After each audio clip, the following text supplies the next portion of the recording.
कष्ट होता है। ये कष्ट सुन करके माता देवाहुति ने कानों पे हाथ धर लिया। बोले प्रभु बस करिए, अब मत बताइए, मुझे बड़ा भय लग रहा है। क्यों? आप तो ऐसा करिए कि जीव को गर्भ में ही नहीं जाना पड़े, ऐसा उपाय बताइए। तो कपिल भगवान ने कहा माता जी मुझ में मन को लगा ले, मुझसे प्रेम करे तो गर्भ में नहीं जाना पड़ेगा। तो देवाहुति माता ने कहा कि भगवान वो तो ठीक है, पर तुम दिखते नहीं हो। जो दिखाई देता है उससे प्रेम हो जाता है, पर तुम दिखते नहीं हो तो मैं कैसे तुमसे प्रेम हो जाएगा। तो माता जी ने भगवान ने कहा कि देवी कोई मैया कोई बात नहीं, मैं नहीं दिखता तो क्या हो गया, मेरे संत तो दिखते हैं, मेरे ही प्राण स्वरूप, मेरे आत्मा स्वरूप संत तो दिखाई पड़ते हैं। माता जी मेरे संतों में प्रेम कर ले, सीधे सीधे मुझ में प्रेम ना हो। इसलिए राम जी कह रहे हैं सातों सम्मोहि मैं जग देखा, और मूते अधिक संत करी लेखा। पर संत कौन है माता जी सुन लो, कहीं धोखा न हो जाए। केवल वेश मात्र को देखकर चक्कर में नहीं फंस जाना। तुलसी देख सुवेश भूल ही मूढ़ न चतुर नर। बोले जो सत्संग करते हैं वो कभी ठगों के चक्कर में नहीं फंसते। माता जी सुन लो संतों के लक्षण क्या हैं।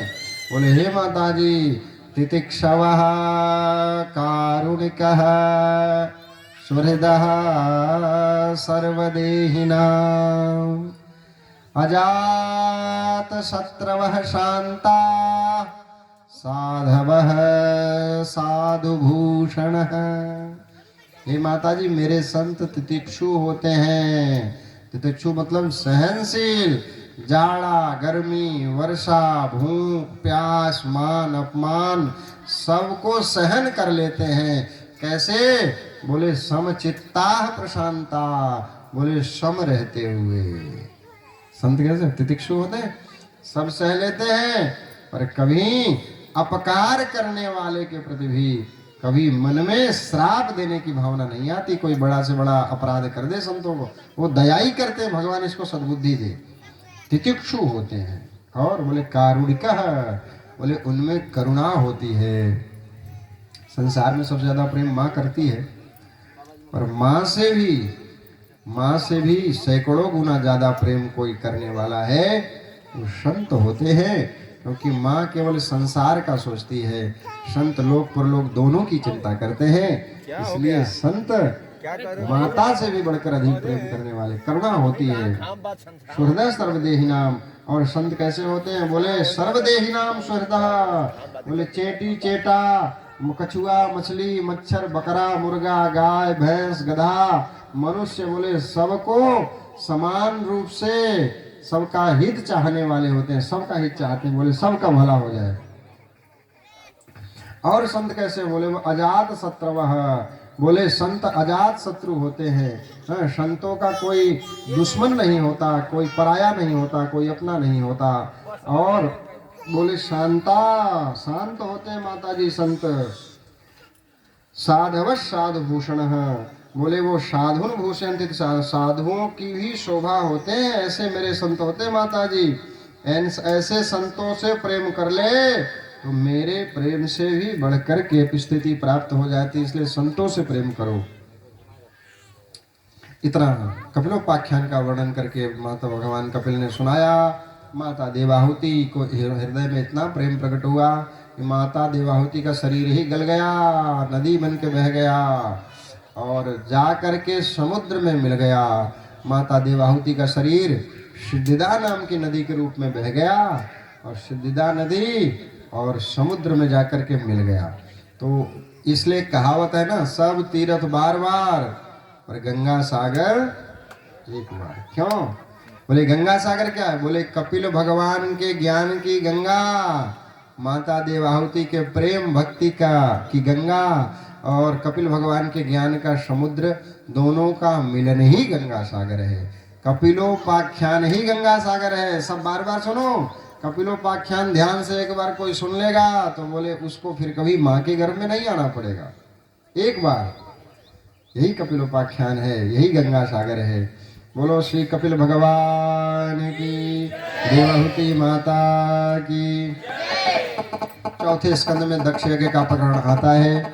दक्ष को ब्रह्मा जी ने प्रजापति बनाया, अहंकार आया और सब देवताओं का अपमान करते हैं। शंकर जी का अपमान किया, कलह हुआ, नंदीश्वर ने श्राप दे दिया बकरे का सिर लगेगा। और उसके बाद दक्ष नाराज हुए और उन्होंने यज्ञ किया कनखल हरिद्वार में।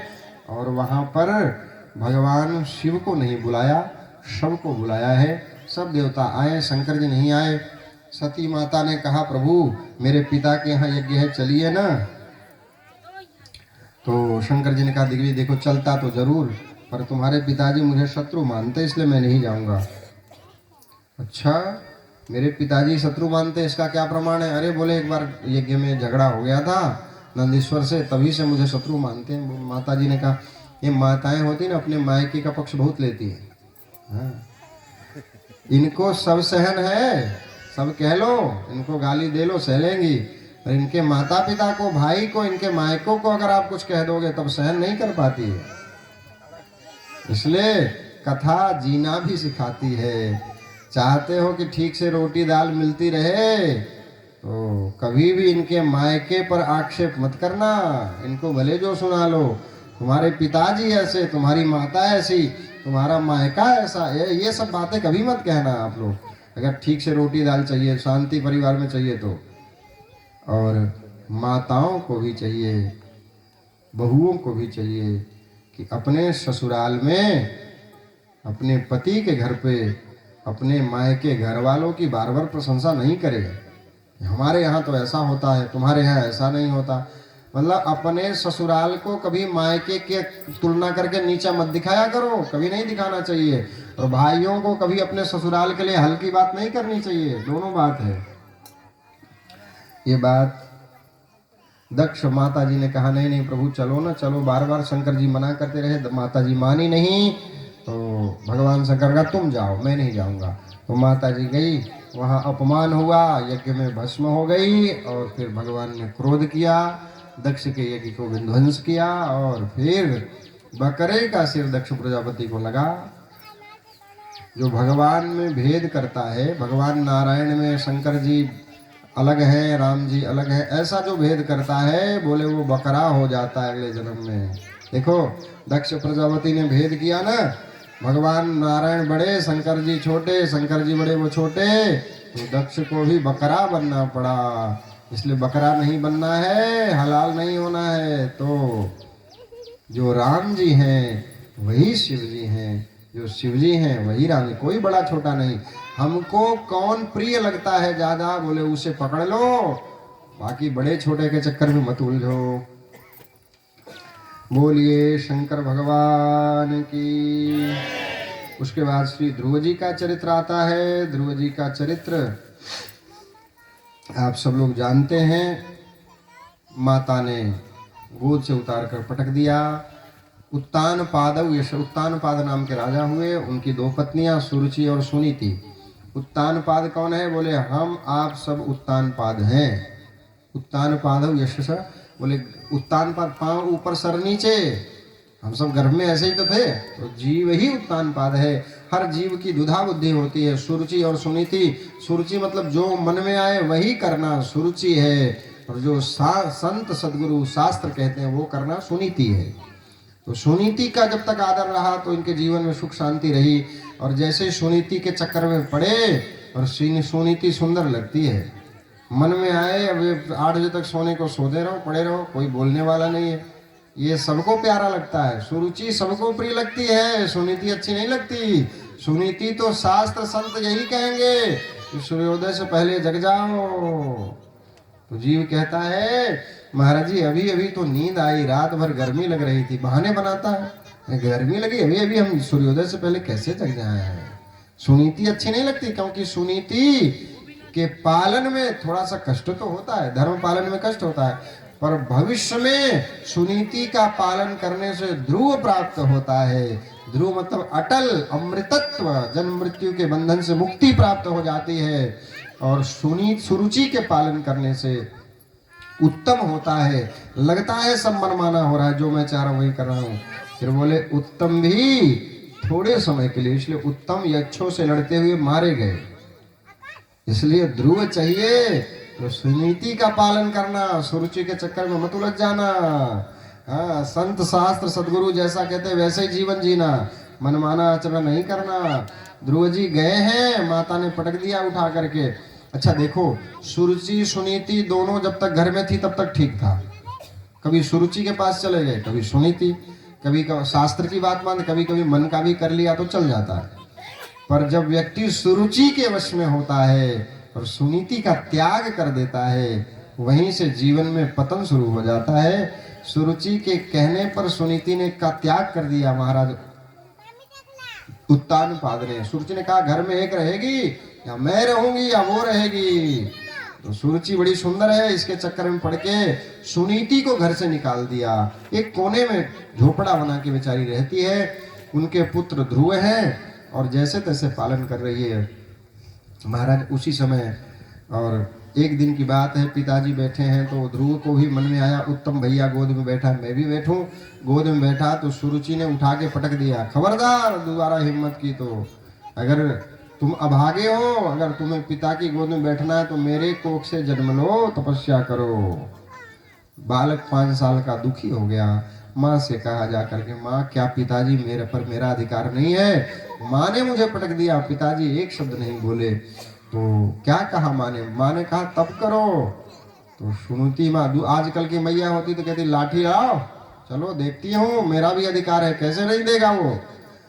पर धन्य है, अगर सुनीति माता ऐसा करती तो उत्तानपाद के सबसे बड़े शत्रु ध्रुव हो जाते। बचपन से बैर मन में आ जाता, शत्रुता हो जाती पिता पुत्र में। पर धन्य है सुनीति माता, उन्होंने ये नहीं कहा।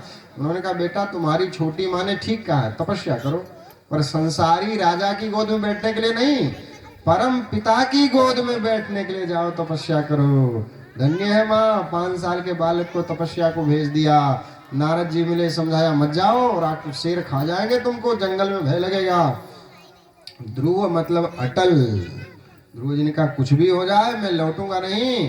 ध्रुव जी ने तपस्या करना शुरू कर दिया और बोले इतना कठोर तप किया, इतना कठोर तप किया कि 6 महीना में 5.5 वर्ष के ध्रुव हुए। भगवान को वैकुंठ छोड़कर प्रकट होना पड़ा। भगवान आए, बोले बेटा वरदान मांगो। बोले प्रभु आप मिल गए, अब कुछ नहीं चाहिए। भगवान ने कहा फिर भी मेरी खुशी के लिए मांगो। तो ध्रुव जी ने कहा भगवान पहले तो इच्छा थी कि मैं कुछ पा जाऊं, मैं राजा बन जाऊं पिता की गोद में, पर अब कुछ नहीं चाहिए, अब आपकी गोद मिल गई बस। भगवान ने कहा नहीं, फिर भी मेरी प्रसन्नता है, बेटा ध्रुव तुम्हारी माँ तेरी प्रतीक्षा कर रही है, जाओ लौट करके राज्य में, सब तुम्हारे अनुकूल हो गए हैं, जा करके 36,000 वर्ष तक शासन करो। कितना? 36,000 साल तक राज्य करो। उसके बाद कहाँ जाओगे? बोले उसके बाद काल के सिर पर पैर रख करके तुम मेरे पास आ जाओगे। बोले मेरे पास आने के बाद फिर तुम्हें कहीं नहीं जाना पड़ेगा। तो ध्रुव जी लौट कर आए हैं, और आए तो बोले जब जैसे लौट के आए तो बोले जिस मैया ने गोद से उठा के पटका था ना, वो सबसे पहले रोती हुई दौड़ रही आरती सजा के, मेरा बेटा, मेरा ध्रुव, मेरा बेटा। क्यों? जा पर कृपा राम की होई, ता पर कृपा करें सब कोई। भगवान की कृपा हो जाती तो शत्रु ही सबसे बड़ा मित्र बन जाता है। इसलिए प्रसन्न करना है तो भगवान को करिए। ध्रुव जी महाराज ने धर्मपूर्वक 36,000 वर्षों तक शासन किया है। 36,000 वर्ष शासन करने के बाद श्री ध्रुव जी महाराज बोले भगवान के धाम जाना चाहते हैं। तो इतने बड़े भक्त हैं ध्रुव जी कि बोले काल प्रकट हो गए। काल समझते हैं मृत्यु के देवता प्रकट हो गए यमराज। उन्होंने उनको काला काला पुरुष देखकर उन्होंने कौन हो तुम, क्या चाहते हो? तो मृत्यु ने कहा कि प्रभु मेरी हिम्मत नहीं मैं आपको छू लूं, हाँ पर ये संसार है, संसार में मुझे छुए बगैर कोई नहीं जाता, पर मेरी हिम्मत नहीं मैं आप जैसे महान भक्त को छू लूं। तो बोले आप ही मुझे छू लीजिए। कैसे? बोले आप अपने पैरों को मेरे सर पर रख करके विमान पर बैठ जाइए, आपके चरणों की धूल मिल जाएगी, मैं भी धन्य हो जाऊंगा। ध्रुव जी भावुक हो गए। भगवान के भजन की कितनी महिमा है। काल भी हाथ जोड़े खड़ा है, पैर पर शीश पर पैर रखने की याचना कर रहा है। ये भगवान के भक्ति की महिमा है। इसलिए भैया कुछ करो मत करो, भगवान की भक्ति जरूर करो, खूब नाम जप करो, खूब संतों की सेवा करो, खूब भजन करो, संसार का भी काम करते रहो, ऐसा नहीं सब छोड़ दो। इसलिए श्री ध्रुव जी मृत्योर मूर्धनि पदम दत्वा आरुरोहाद्भुतम गृहम, काल के सिर पर पैर रख करके ध्रुव जी भगवान के पास चले गए। बोलो भक्त वत्सल भगवान की। आज भी चमक रहे हैं। उत्तर दिशा में जो सबसे अधिक चमकने वाला तारा है बोले ध्रुव तारा है। माताएं बच्चों को दिखाती, बेटा देखो ध्रुव। रात्रि को कोई रास्ता भटक जाए, रात को रास्ता भटक जाए तो क्या होता है? बोले राजा जब रात को रास्ता जंगल में भटक जाता तो बोले ध्रुव कहाँ है? बोले ध्रुव तारा ये मतलब ये उत्तर दिशा है, उससे पता चलता है। आज भी ध्रुव चमक रहे हैं। ये भगवान की भक्ति की महिमा है। सुखदेव जी कहते राजा परीक्षित, ध्रुव जी के बड़े पुत्र उत्कल थे, उन्हें तो वैराग्य हो गया। उन्होंने अपने छोटे भाई वत्स को राज्य सौंप दिया और वो भजनानंदी बन गए। वत्सर के वंश में आगे चलकर अंग नाम के बड़े धर्मात्मा राजा हुए। इनका विवाह मृत्यु की बेटी सुनीता देवी से हुआ था। उनका एक पुत्र हुआ वेन। ये बड़ा भारी दुष्ट था, वे अधम वेन समान, ये महादुष्ट था। इसने सब यज्ञ आदि सब बंद करा दिया। इसने वेन ने कहा मैं भगवान हूँ, मुझे ही पूजो, मुझे मानो, ओम बेनाय स्वाहा, नारायण स्वाहा मत करो, ओम बेनाय स्वाहा करो। अपना हवन करवाता था, ब्राह्मणों को ऋषियों को कष्ट देता, दुख देता। एक दिन नाराज होकर ऋषियों ने इसे भस्म कर दिया। ये भस्म हो गया तो बोले अब आगे परंपरा कैसे चले, बड़ी समस्या आ गई। तो इसके शरीर का मंथन हुआ, मंत्र से, उसी मंथन से जंघाओं से निषाद जाति, निषाद परंपरा जो है ना, निषाद जाति की उत्पत्ति इसके जंघा से हुई। फिर भुजाओं का मंथन हुआ तो बोले भगवान ही प्रकट हो गए। और भगवान ने प्रकट होकर कहा, हे निषाद राज, त्रेता में तुम्हारा रामा अवतार लेंगे तो तुम्हारे कुल को हम धन्य कर देंगे, तार देंगे, तुम्हारे ही वंशज हमारा पांव धोएंगे। ऐसा भगवान ने वरदान दिया। वही निषाद राज केवट जी ने भगवान के पांव धोए थे। फिर भुजाओं का मंथन हुआ, मंत्रात्मक रूप से मंत्रों का प्रयोग किया भुजाओं पे। भगवान पृथु महाराज अर्ची महारानी को लेकर के प्रकट हो गए। बोलिए पृथु महाराज की। धर्म पूर्वक शासन किया है, अपनी प्रजा को भक्ति का उपदेश दिया है। स्वयं और पूरी प्रजा को लेकर के श्री पृथु महाराज भगवान के धाम में चले गए। देखो जैसा राजा होता है वैसे ही प्रजा हो जाती है। उसके बाद पंचम स्कंद में प्रियव्रत जी का चरित्र है। तो प्रियव्रत जी बड़े हैं, उत्तानपाद छोटे हैं, पर पहले उत्तानपाद की कथा आ गई। क्यों? क्योंकि प्रियव्रत जी तपस्या करने चले गए। तप करके भगवान से वरदान क्या बोले, उत्तम पत्नी की प्राप्ति हो। पत्नी मनोरमाम देहि मनोवृत्तानुसारिणीम तारिणीम दुर्ग संसार सागर से क्लोद्भवम। भगवान पत्नी के लिए भी प्रार्थना की, उत्तम पत्नी मिल जाए आज्ञाकारी। देखो कबीर दास जी के पास एक व्यक्ति आया, आकर के उसने पूछा कि मुझे समझ में नहीं आ रहा है कबीर दास जी कि मैं साधु हो जाऊं कि गृहस्थी हो जाऊं, क्योंकि थोड़ा थोड़ा वैराग्य है और थोड़ी थोड़ी आसक्ति है, तो मैं क्या करूं, मैं आपसे जानना चाहता हूं। तो कबीर दास जी ने अपनी पत्नी को आदेश दिया, देवी, कब का दोपहर का समय था। कबीर दास जी, देवी, हाँ स्वामी। बोले लालटेन जला के ले आ। तो कबीर जी की पत्नी लालटेन जला के ले आई। तो कबीर दास जी ने समझ गए। उसने कहा क्या समझ गए भगवान, आपने कहा लालटेन जलाओ, ये जला के ले आई माता जी। बोले नहीं समझे, नहीं समझे। तो बोले अगर ऐसी पत्नी मिले तब तो विवाह कर लो, तब तो गृहस्थ सफल हो जाएगा। क्यों? बोले दिन में दोपहर में तुम कहो दीपक जला के लाओ तो प्रश्न नहीं करे क्यों जला के ले आऊं।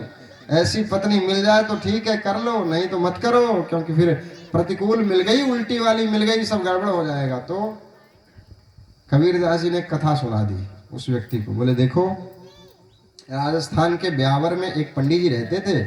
तो पंडित जी का विवाह हुआ तो उल्टी वाली पत्नी मिल गई उनको। वो कहते देवी पूड़ी बनाओ, तो कहती खबरदार आज तो पूड़ी बनेगा नहीं, आज तो रोटी बनेगा। तो पंडित जी कहते तो हम जो कहते उल्टा ही करती है।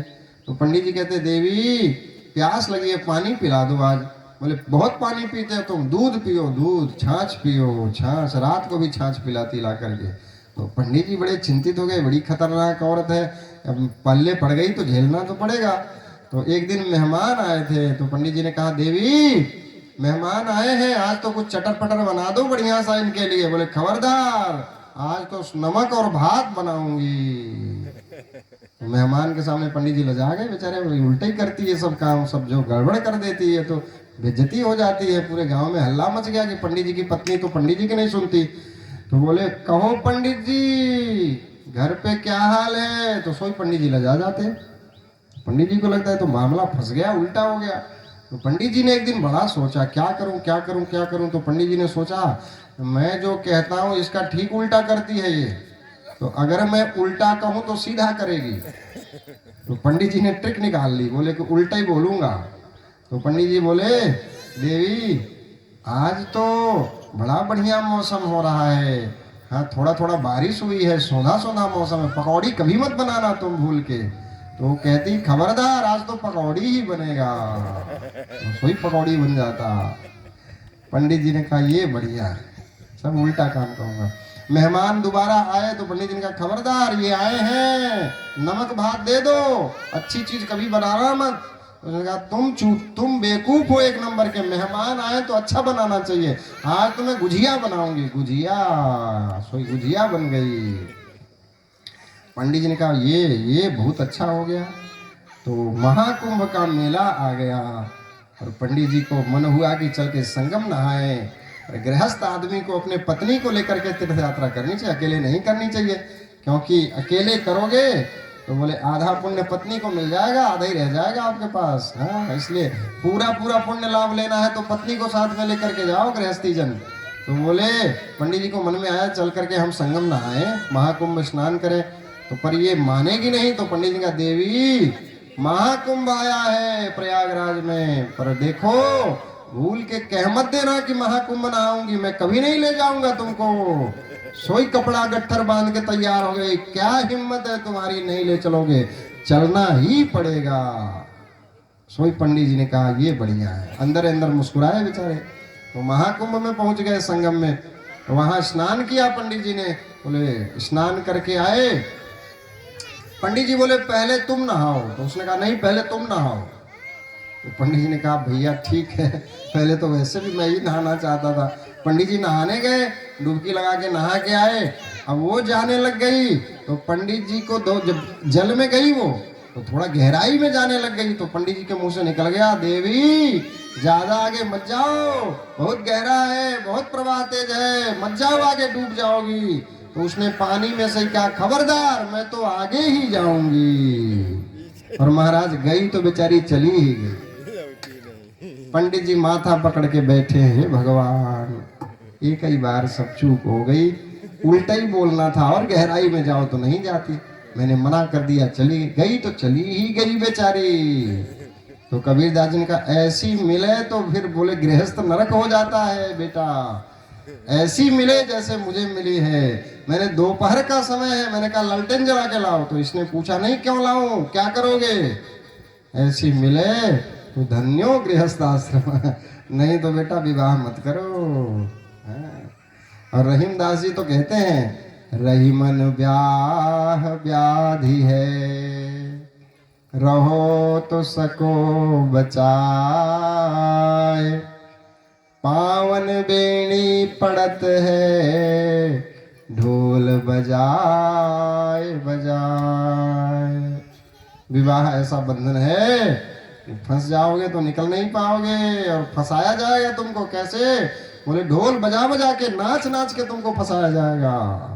और महाराज फंस गए तो पत्नी एक खूंटा है, कहीं रहोगे मन वहीं रहेगा, चले बेचारी हमारे भरोसे बैठी है, मेरे भरोसे घर द्वार त्याग के आई है, यही सब मन में चलता है। बोले फिर पूरा जीवन ही।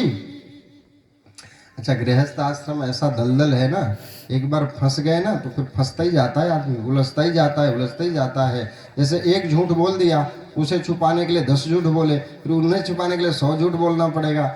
इसलिए उत्तम बात यह है अब ये माताएं कहेंगे कल से हम सुनने नहीं आने देंगे कथा अपने स्वामी को, अपने पतिदेव को बिल्कुल नहीं सुनने देंगे आपकी कथा। क्यों? आप तो बाबा जी बना के वृंदावन ले जाना चाहते हो। अरे चिंता मत करो, बाबा जी बनना आसान नहीं है। मैं कह दूं भी कोई बाबा जी बन जाओ तो भी नहीं बनेंगे, भाग जाएंगे नाक रगड़ के। बाबा जी बनना हंसी खेल थोड़े है, इसलिए चिंता मत करना माताओं, कोई बाबा जी बनने वाला नहीं है। और हम तो सच्ची बात कहेंगे, जो सच्चाई हम तो वही कहेंगे। बोलो भक्त वत्सल भगवान की। प्रिव्रत महाराज के 10 बेटा, उनमें 3 महात्मा हो गए और बच्चे कितने? 7 को 7 द्वीपों का राजा बना दिया गया है। उसके बाद ऋषभदेव भगवान की कथा है, जो जैन धर्म के आचार्य प्रवर्तक माने गए। जैन परंपरा, धर्म क्या है? धर्म तो एक ही है सनातन, पर जैन परंपरा ऋषभदेव भगवान से चली। ऋषभदेव भगवान के सबसे बड़े पुत्र श्री भरत जी के का चरित्र बड़ा अद्भुत है। भरत जी ने दिखाया कि एक मृगा के कारणे भरत धरी द्वे देह, तुलसी तिनकी कौन गति जिनके नाना ने हैं। एक हिरन में आसक्त हो गए, श्री भरत जी को हिरन ही बनना पड़ा। इसलिए भैया मरते समय जो आपको याद रहेगा आपको वही बनना पड़ेगा। इसलिए भैया याद रखना, मरते समय केवल भगवान याद आना चाहिए। अंते मति सागति, मरते समय पत्नी याद आएगी तो स्त्री बन जाओगे। मरते समय गाड़ के रखा हुआ धन याद आएगा, सांप बन जाओगे। मरते समय भैंस की याद आ गई तो भैंस ही बन जाओगे। अंते मति सागति, जो याद आएगा वही बनना पड़ेगा। इसलिए अंतिम में प्रयास यही करो भगवान याद आए, ताकि संसार के चक्र से हम मुक्त हो जाएं, हैं? भगवान के, पर भगवान याद कब आएंगे? जीवन भर जब जो करोगे वही अंतिम में याद आता है। तो इसलिए जीवन भर भजन करना चाहिए। जो कथा सुनेगा उसे ही अंतिम में भगवान याद आएंगे। और 7वें स्कंद में